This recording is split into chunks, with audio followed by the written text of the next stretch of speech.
Some law students who were taking the bar exam at Hofstra University are speaking out after someone had a medical crisis in the middle of the exam. Very frightening. They say that they were forced to continue like nothing had happened. Dozens of test takers took to Reddit, sounding off about the incident and criticizing how it was handled. And she kept on saying, shut up and continue the exam. I think it's more than 7 to 8 minutes before anybody came to administer CPR to her. I could see some sort of commotion was going on. I saw her lying on the ground. The exam is placed above the life of a student and the well-being and the mental health of the other examinees. That just shows that they are not being entirely serious about protecting the mental health.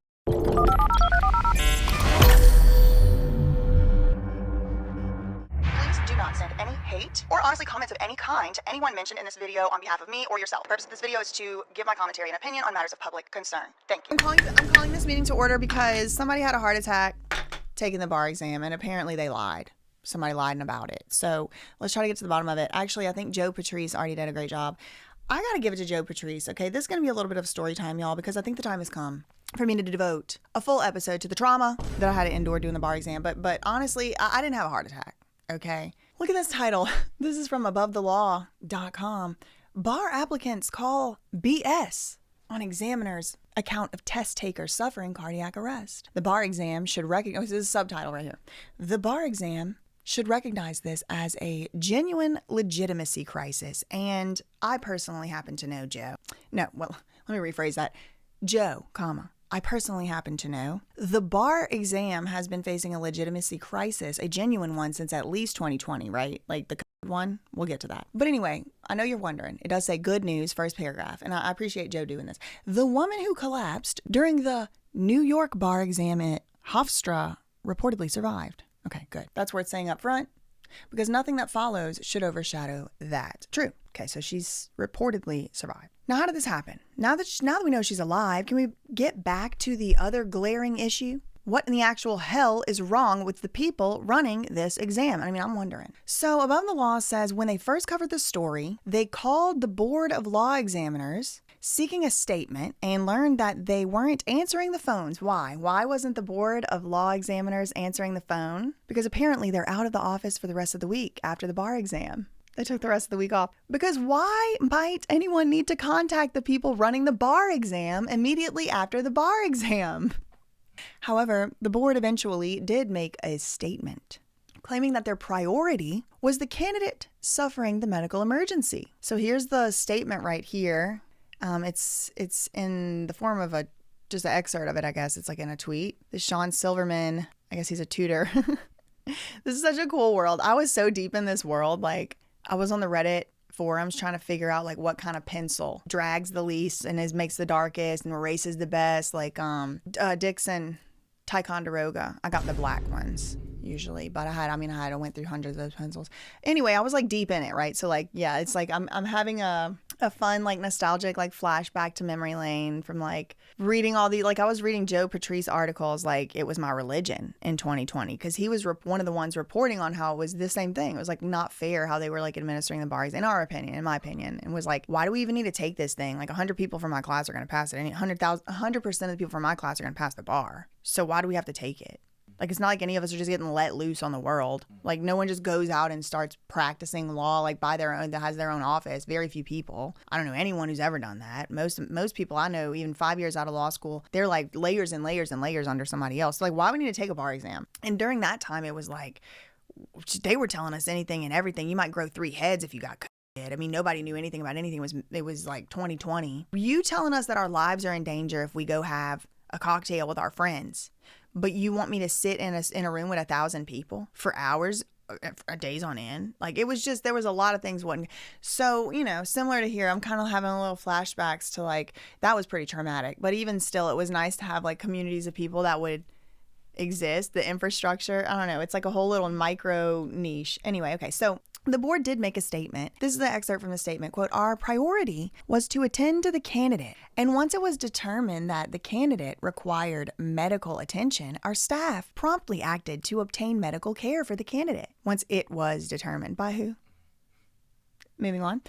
This was the New York State Bar Office of Law Examiner, maybe? Oh, yeah, office. This is their statement. The statement continues, quote, EMTs, it's like ambulance people, were called, and the examination session concluded a few minutes later. Now, remember, the bar exam is like maybe the most important test you ever take in your life, especially up to that point. Arguably second, maybe third, but like it's pretty big, and it's a pass fail. You're gonna be a lawyer or you're not, and it's timed. You should know. Strictly, it is timed. So how many minutes got taken from these people? Some people are really close to the wire. I wasn't, thank God, but I could have been. I could have easily been. It's just happened. You just, whatever questions you get, are you good at that or you not? So it's like these minutes are like very precious, very valuable on the bar exam for a lot of people. So it's like, quote, EMTs were called and the exam session concluded a few minutes later. The exams were quickly collected. Wait, hold on. I have whiplash. Someone has an event, a cardiac or some kind of medical attention needed. EMTs show up. The exam concludes. Then they're quickly collecting the exams. And they're like, I don't know if they're doing them on the computers now or if it was paper before COVID. The exams were quickly collected and the candidates were dismissed for lunch so the EMTs could provide the needed medical care to the candidate. Joe Patrice said the passive voice, ... ellipses, the last refuge of the scoundrel. So sophisticated, so funny, so shady. That is some shady, sophisticated shade. Passive voice, the last refuge of the scoundrel. What does he mean? Our priority was to attend to the candidate. Once it was determined, who determined it? It's a passive voice. There's no subject. Once it was determined that the candidate required medical attention, our staff acted to obtain medical care. Who? EMTs were called. By who? The exams were quickly collected. By who? See, that's passive voice. Exams were collected instead of someone collected the exam. So witnesses, plural witnesses, also disagree completely and entirely with this statement. They're like, no, this isn't true. I saw it with my own eyes. That's true. That's not true. Several examinees took to social media to describe the situation. And while some of the details do differ, the consistent theme is that test takers sounded the alarm, that someone needed medical help. And the proctors, people administering the exam, seemed temporarily reluctant to act to get the person some help. And in all events, everybody's account, every first-hand witness account said the proctors refused to stop the test, as if firing up the defibrillator and yelling clear was just another ambient noise on par with a cough or a dropped pencil. So you gotta remember, the auditorium full of people taking a test. Sometimes you got little noises and they get on your nerves. Somebody's sniffing, somebody's coughing, somebody dropped something. Somebody had to go get up and move. It's like, you should have worn the diaper so you could not have to get up and disturb me. And there's like 1,000 people in this one, apparently, this auditorium. The students taking the test said that not only were they reluctant, not only were the proctors reluctant to actually get any medical help, but once the medical help got there, they were doing the clear, bzz, and I don't know, maybe Joe Patrice is kind of exaggerating, but I mean, this is what it says right here. Firing up the defibrillator and yelling clear. And he put clear in quotes. So I don't know. I mean, it sounds like he's trying to say that actually happened. Maybe he's just joking. But like, once the paramedics or the EMTs, they got there, they start working on this patient, this law student, she's just a graduate, whatever. And the rest of the people are expected to just keep taking the test while they're doing whatever they're doing there. So then this guy does an interview about it. Let's watch a couple of minutes. Let's just see what he says. Moments at Hofstra University on Long Island, law students were taking the bar exam when a woman apparently went into cardiac arrest. It all happened. Can we also talk about the stress? Like, is this test really needed if it's giving people heart attacks? I mean, when I took it, somebody had gave birth, went into labor, and during taking the bar exam, it's like, it's giving people heart attacks. I mean, I don't know. I shouldn't say that. They're going to sue me for defamation. Maybe she was going to have a heart attack anyway, but I can't help but wonder if it was the stress of the day that would contributed to this cardiac event. Maybe it didn't. I don't know. Don't sue me. At the university sports and exhibition complex. And despite the emergency, students say proctors refused to stop the test, even as paramedics were performing CPR. They were doing CPR. The CPR was ongoing. And they were like, keep taking the test. This is how they are. This is how they were in the middle of this, the COVID. They do this all the time. And at the time, I don't know if it's still the same woman in charge, but can you believe at the time that they were doing that? They didn't even have a computer-based test. The bar exam had never been given on a computer-based test ever. And so they were like reformulating the whole entire thing. These testing models and questions and stuff have to be, they were saying if you look off the screen, you're going to be filmed the whole time taking the bar exam. If you look off the screen, your test is going to get flagged and you're going to have a manual review and you might get called toward the ethics committee for looking off the screen for an hours long test. Like, that's not what everybody would, you need to look up to think or what. I mean, that ended up getting resolved. But like, yeah, and the woman that was in charge of the NCLE or whatever, the like law examiners of the one that wrote the test, she didn't ever take a bar exam or pass one, much less even pass. She never even took one. And she was talking about how important it is for the safety of the profession and the protection of the public that everybody pass a bar exam. But meanwhile, I'm like, at this point, can she just sit down and take one? Just to like, for appearances? I mean, I'm sure she's making enough money to justify just sitting down and taking the bar exam, right? No, she never took one. I don't know if she's still in charge today. This was 2020. So this guy was in the auditorium. I did hear someone shrieking. Isaac. It sounded like someone needed help. Someone who Shrieking. needed help badly here at Hofstra University on Wednesday. Witnesses telling us it was the bar exam, that stressful culmination of 3 years of hard work in law school. And with about 1,000 students' legal futures on the line in an auditorium here at Hofstra, test takers tell us something way more stressful occurred. A young law student from Fordham Law School, said to be in her 20s, collapsed, stopped breathing, and turned blue. The proctors of the exam, the New York State law examiners, have said, quote, this event occurred only a few minutes before the scheduled end of the exam session. Our staff came to the examinee's aid as soon as they were alerted to the situation. But that's not what all the witnesses tell us. The students around her were telling the proctors, like, why you're refusing to seek assistance. It's like a Travis Scott concert out here. They're screeching for help and getting pushed off the bleachers. Note that the test taker they got on camera appears to be using a pseudonym. Bar examiners, so the people that put this test on, signaled during when I was on the battlefield. It literally says it in this article. Bar examiners signaled during COVID that they were willing to retaliate against critics, making people reluctant to call them out. And they were threatening to take people before the ethics committee for criticizing how the bar examiners were handling things, because people were saying rightfully, why didn't this woman ever even have to take a bar exam? And she's saying that the public is going to be unsafe if I'm unleashed on the public with my very hard-earned law degree. Like, the public's not going to be safe without bar exams. And it's like they were saying they were going to report people to ethics committees and saying that they had already begun doing so. If you say something about the bar examiners, you might not pass the ethics part on their test. It was like really scary and honestly put me in the mindset where 5 years after I graduated law school, by now sitting here today, I have voluntarily given up my entire law license, because this is how they act the whole time. You're having to look over your shoulder the whole time, being on your P's and Q's, stuff that you're actually allowed to do and it's legally your right. You could get in trouble for, like criticizing the bar examiners. But the whole entire time you're looking over your freaking shoulder, like you can't even have a speeding ticket that you don't tell the law school about when you apply, because then if the bar exam later finds out you had a ticket that you didn't say about, you might get called before the ethics committee. It's like ethics all the time. And like you're just constantly being like scared into submission. I mean, it was like my experience, at least. Maybe not everybody has that experience, but I'm like, I'm freaking out, dude. Like, I don't want to be in y'all's weird club. It's weird. The rules don't make sense. And like, frankly, most of y'all in charge are kind of like lame and losers. So no, thank you. You should have been thanking me to be associated with me.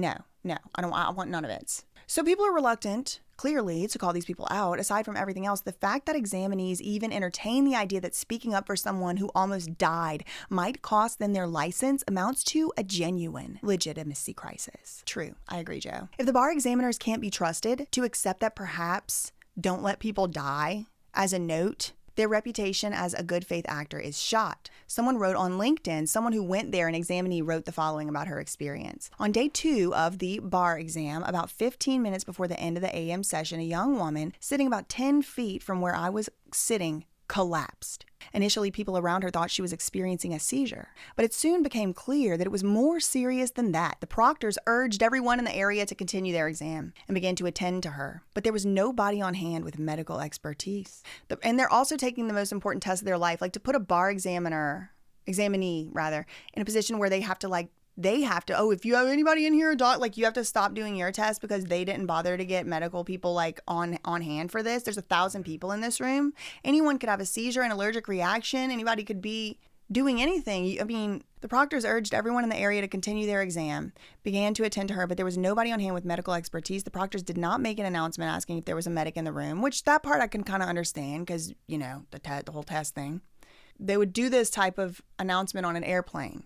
I see where he's coming from. The person is coming from in the thing, but like, I don't know. If I'm the one, if I'm in there, if somebody's 2,000 people, 1,000 people over there, I already know I'm not a doctor, and you're going to interrupt my bar exam to ask if I'm a doctor. Like, I mean, I could see why the proctors were reluctant to maybe make a room-wide announcement, because what if there's no doctors in here? However, chances are there might have been some doctors in there, at least somebody with some CPR training or something. I don't know. I mean, I don't know. This person was actually there. You know, this is her firsthand account. Examinees did not have their phones and could not call 911. That is true. They take your phones. And the proctors were hesitant to do so for some reason, only calling for help after students begged them to. It took about 10 minutes until campus security arrived and began to administer CPR, and another couple of minutes until a defibrillator was brought. It was a defibrillator. I knew he wouldn't be making that up. All the while, examinees were told to continue their exam and to stay in their seats.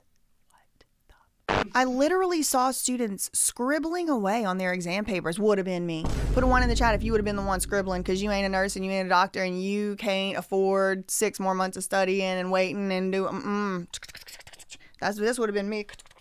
Now, if I could do something, yeah, hell yeah. If it was like, oh, does anybody have a Dixon Ticonderoga? I mean, if it would save her life, hell yeah, here. But if I can't do shit, I'm scribbling. I'm scribbling. B. It's not funny. And I'm glad the lady made it. And it does make me, I mean, I feel for her, because I know that feeling of just like immense stress. It had to have contributed. In my opinion, I don't know. I wasn't there. I don't even know her name. I literally saw students scribbling away on their exam papers at the table right behind the young woman. What else do you do? Just inches away from where medics were administering chest compressions to try to save her life. This is. Proctors didn't bother moving the examinees in the immediate proximity to clear space for the medical personnel once they arrived. Only after the session was over did they allow people to leave their seats. So then the article goes on. So when the board says the tests were, quote, quickly collected and the candidates were dismissed for lunch, it's like saying the Titanic concluded its journey early. He got jokes.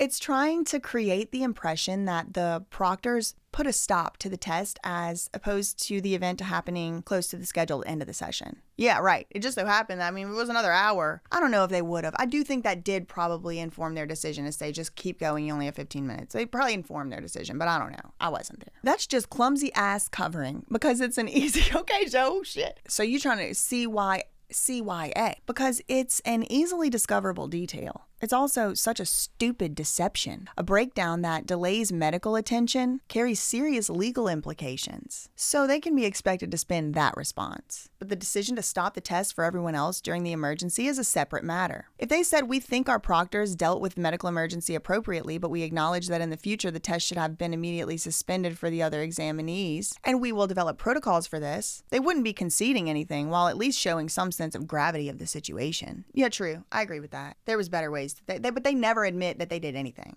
It's probably like, well, some dumb had a heart attack in the middle of the bar. Can you even believe? Can you even believe what we were put through? That's probably what they're thinking. That's where they're coming from. They couldn't bring themselves to do that because it would require admitting, even for a second, that something might be more important than this dumb test. That is kind of the bottom line. A lot of people have really invested this test being like, just never, it's like always got to be a part of becoming a lawyer. You have to do these tests. The LSAT, you have to do it. And it's like, a lot of money goes into this stuff, writing the questions, developing the test. There's economies done sprung up. There's test preparation companies. There's tutors. There's just, all this stuff. And there's test on test on test. And so their argument is always it protects the public to have some standard, some bar. But it's convenient to ignore. The first bar exams that were put out were to keep Black people from being lawyers. They were like, let's create a test that would, be an aptitude test, but really, we'll craft it in a way where it's going to be really difficult for people of color, very specifically Black people. It was like the year after the first Black person became a lawyer. Maybe I can find the stat. I learned this in law school, so I might have the details fuzzy, but it was like 1 year after the first Black lawyer in the United States, the bar exam popped up or something of the sort. And so it's like, the roots in these tests are often exclusionary and exclusive, but these bar examiners don't even really ignore or deny that. They say it. Yeah, you should be able to pass this test or else the public is in danger. And it's like, is the public not in danger? 1,000 people being traumatized by watching somebody have a heart attack and nobody does nothing? I shouldn't say that, because people did do something. The students did apparently beg them to call medics. Why? Joe says they couldn't bring themselves to take any accountability in their post or in their PR statement because to do so would require admitting even for 1 second that something in the world might be more important than this dumb test. That, more so than even the response in the moment, is the real indictment of the bar exam as an institution. They've had time to think about this, and they still can't comprehend a response that might involve stopping this test. The ritual cannot be compromised. That's a quote. The woman survived, but the legitimacy of the bar exam remains in the toilet. Poopy Gate continues. And if the best the board can offer is a press release version of "we did everything right," then maybe they're more out of touch than we even thought. And more soulless. They don't care about us. All I really gotta say is they don't really care about us, is the truth. That is what it is. They don't care. And they tell you that. Finish the test. So what? Someone had a heart attack. What are you gonna do? Someone had a medical event. EMTs came. Well, it was 15 whole minutes. Boo-hoo, get over it. That is what they mean. And that is what they expect of you every step of the way in your profession as a lawyer. Bend the knee, kiss the ring, or get your ass down the road. Heart attack or not. That's why I'm not in their club. Ew, stinks. Ew. That's all I realized for today. In the meantime, facts ain't defamation. Love you, Minnie K. Bye.